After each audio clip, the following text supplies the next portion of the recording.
Muito bem. A pergunta sobre a origem da situação, a resposta não é muito difícil, porque foi o seguinte: em 1964, quando houve o golpe militar, imediatamente as esquerdas entraram numa crise, entraram em pânico e se recolheram para fazer, vamos dizer, um exame de consciência, responder onde é que nós erramos e como é que nós podemos sair dessa.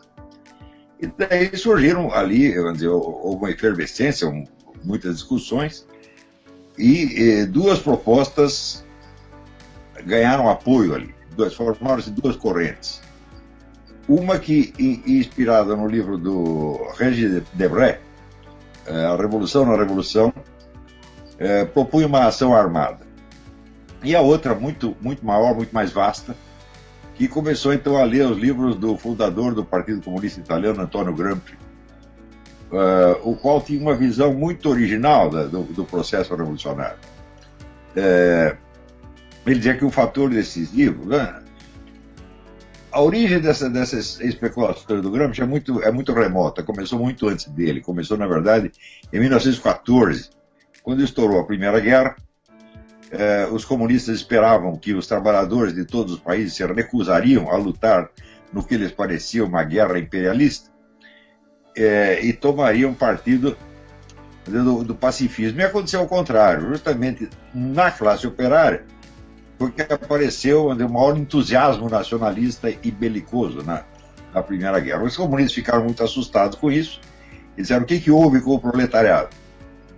E surgiram muitas especulações, até que um filósofo húngaro chamado Georg Lukács disse o seguinte: olha, o problema são as bases civilizacionais, porque as pessoas já têm toda a sua cabeça feita por 2000 anos de civilização judaico-cristã, e por mais proletários que sejam, eles vão agir de acordo com os valores que foram impregnados na mente deles pela sua cultura. Então, o que nós temos que destruir, em primeiro lugar, não é o capitalismo, é a cultura judaico-cristã.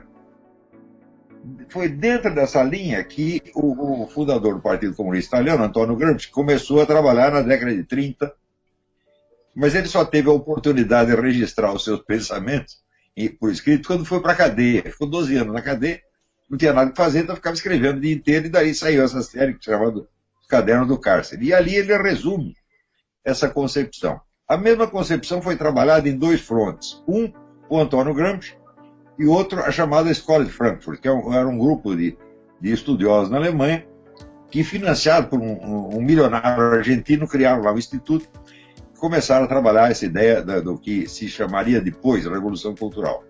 E por outro lado, o Antonio Gramsci. Mas existem diferenças e semelhanças entre as duas correntes, mas no fim, na prática, vai dar na mesma. Né? Então, a ideia básica é de uma destruição civilizacional. Ou seja, você corroer todos os valores, critérios, símbolos, modos de pensar. Portanto, para isso precisa ter uma ação em profundidade na sociedade. Isso quer dizer que, a partir daí, a ação comunista passou a atuar em frontes que antes eram totalmente ignorados. As escolas, as igrejas, sociedades de bairros, clubes, clínicas de aconselhamento matrimonial e de psicologia, tudo isso virou fronte de batalha. Então, era a ideia da guerra cultural total.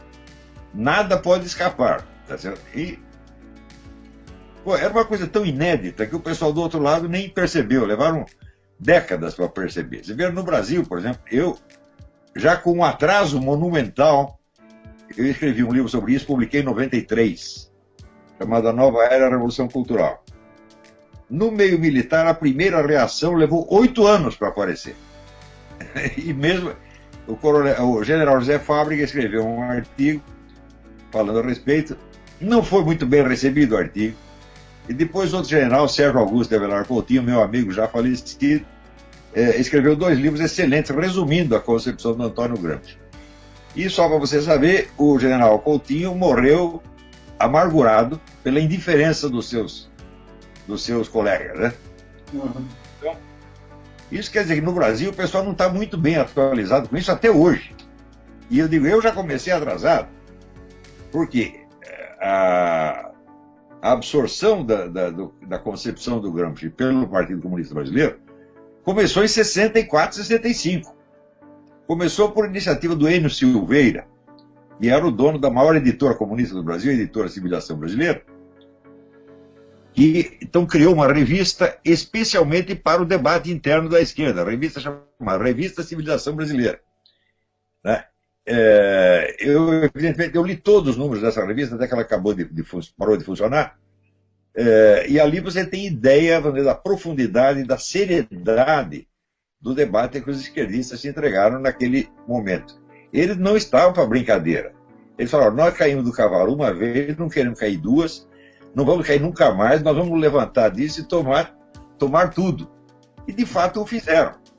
Só que pelos métodos do Gramsci, os quais são discretos por natureza. Na estratégia do Gramsci, a maior parte da militância envolvida não sai pregando ideias comunistas. Ao contrário, ataca pontos específicos que representam pilares da civilização. Como, por exemplo, a própria ideia de família, a moral sexual, as bases do direito penal e civil. Ele vai atacando ponto por ponto. Quer dizer, no fim abrange tudo, mas cada um trata de um pedacinho. O pessoal do outro lado, vendo essa ação disseminada, não consegue identificar nela um ataque direto. E pensa que isso vai passar, que isso são modas. Quando começou o negócio politicamente correto, todo mundo ria. Só que não ria era eu já sabia o que era, já estava chorando. Né? Eu sei, como dizia o Paulo Francis, já vi esse filme e sei quem morre no fim. Né? Então foi assim, gradativamente eles foram ocupando todos os espaços. Para você fazer uma ideia de como eles levaram isso a sério, no tempo do governo militar, a esquerda já dominava a imprensa brasileira inteira. Você não tinha um jornal cujo diretor de redação não fosse comunista, nenhum. E qualquer cidadão que fosse de direita ou conservador, reconhecido como tal, era boicotado e acabava sendo expelido, ainda durante o governo militar. Você vê, durante o governo militar, saíram de circulação os artigos, por exemplo, do Gustavo Corsão, do Lenildo Tabosa Pessoa, do Nicolas Boer. Todos os jornalistas conservadores foram sendo cortados um a um. Então chegou-se ao domínio completo. Existe uma publicação do Sindicato Jornalista de São Paulo, chamada 60 anos de jornalismo, foi publicada na década de 80. E você vê ali as grandes figuras do jornalismo em São Paulo, eram todas comunistas. Só tinha duas exceções, no meio de 200 nomes tinha duas exceções, que não contam para absolutamente nada.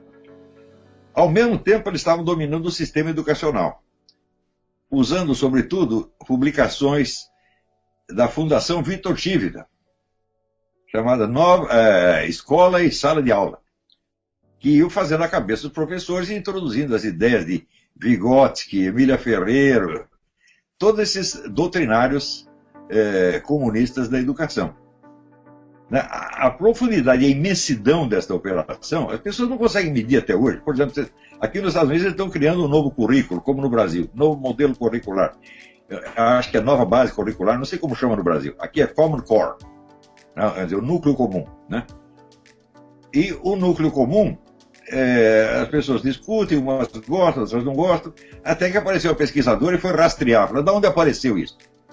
Então ela descobriu que, em primeiro lugar, todos os modelos iniciais do Common Core tinham vindo da Europa. Ela foi rastrear na Europa, de onde veio? Foi ver tudo da Rússia, tudo pronto da União Soviética. Então, o modelo de educação que está sendo implantado nos Estados Unidos, a duras penas e com muita discussão, e no Brasil sem dificuldade nenhuma, está roubando a porta aberta, é um modelo soviético, concebido para efetivar a revolução cultural. Então, quando começa toda essa coisa, por exemplo, ideologia de gênero, abortismo, gaysismo, etc., tudo isso é a revolução cultural. Então, por aí você vê a imensidão da coisa. E eles foram prosseguindo nisso, dando mais importância ao fronte cultural do que ao fronte político próprio, político eleitoral. Mantinham alguém ali, algumas pessoas no fronte eleitoral, mas não davam muita importância, porque eles sabiam que você vencer uma eleição e tomar o poder antes de completada a revolução cultural seria suicídio. Isso quer dizer que nós podemos dizer que na década de 90 a Revolução Cultural no Brasil estava 100% vitoriosa. Não havia uma voz contrária. Nada, nada, nada, nada, nada. Tinham conseguido tapar a boca de todo mundo. Até que apareceu eu. Eu fui a única exceção, eles não sabiam quem eu era. De repente apareceu um cara dizendo umas coisas esquisitas, eles não entendiam direito o que eu estava falando. E daí, aos poucos, eu consegui abrir um espaço para que o pessoal da direita, conservador, liberal, tivesse voz novamente, porque estavam com as bocas tampadas fazia 30 anos. Né? Então isso aí mudou um pouco a situação. Porém, o que eu fiz no campo cultural, quer dizer, eu acho que eu consegui abrir um rombo no muro do monopólio esquerdista da opinião pública, e daí começou a aparecer blogs conservadores, instituições conservadoras, movimentos conservadores, para tudo quanto é lado. Alguns até conquistaram algum espaço na grande mídia, como o Luiz Felipe Pondé, por exemplo, mas a maioria ainda continua em blogs. Então, nós rompemos o monopólio da opinião pública, mas não rompemos o monopólio da mídia. Na grande mídia, eles ainda dominam 100%. E, você vê, quando houve a primeira eleição do Lula a presidente, o Partido dos Trabalhadores até então tinha tido, no máximo, 20% do eleitorado. No instante em que a Revolução Cultural já estava totalmente pronta, foi possível impor esse candidato Lula como se fosse a pessoa mais inocente do mundo. Se você naquela época dissesse para as pessoas o Lula é comunista, o Lula é esquerdista, elas diriam não, de maneira alguma. Então foi, como se diz, a revolução camuflada, a revolução disfarçada. Quer dizer, enquanto o Lulinha, Paz e Amor, com toda aquela imagem de democrata, etc., subiu ao poder, ele mesmo já tinha fundado o Foro de São Paulo, que é o centro de comando estratégico da esquerda latino-americana, quer dizer, fazendo como as Farc, Forças Armadas Revolucionárias da Colômbia, até reconhecendo, disseram, vocês salvaram o movimento comunista. Estava moribundo, vocês salvaram, deram nova vida. Né? Então você vê como é que o sujeito que é o comandante da estratégia comunista no continente não é comunista. Daí aparece essa besta desse Marco Antônio Villa dizendo como o Lula não pode ser comunista porque ele nem leu Karl Marx. Eu digo, mas é só um cretino diz isso, porque 99,999% dos comunistas nunca leram Karl Marx. E o sujeito não é comunista pelas suas ideias, é comunista pela sua participação no esquema. Mesmo que ele não tenha nenhuma ideia na cabeça, ideia não importa, é o compromisso real que o sujeito tem, né, com os seus correligionários, com organizações. Então foi assim que eles tomaram o poder, sem que ninguém percebesse, sem que ninguém reagisse. Mas o único sujeito que tentou reagir realmente fui eu. Antes de mim, o Paulo Francis um pouco, o Paulo Francis morreu. Né? E mesmo assim, o Paulo Francis não tinha um conhecimento efetivo desse negócio gramsciano. Eu que comecei a dar a dica para ele, depois que nós nos conhecemos na casa de um amigo comum, daí que ele começou a ler essas coisas com atenção. Então, mas o Paulo Francis conhecia a Petrobras. Né? Como é? Ele conhecia muito bem a Petrobras. Sim, o caso da Petrobras ele conhecia, ele anunciou com anos de antecedência, só que é o seguinte, ele não tinha ali as provas na mão. Ele tinha depoimentos, mas depoimentos de fontes que não se revelavam. Né? E ele, confiando nas fontes que tinham dito a verdade, ele denunciou a coisa. Né?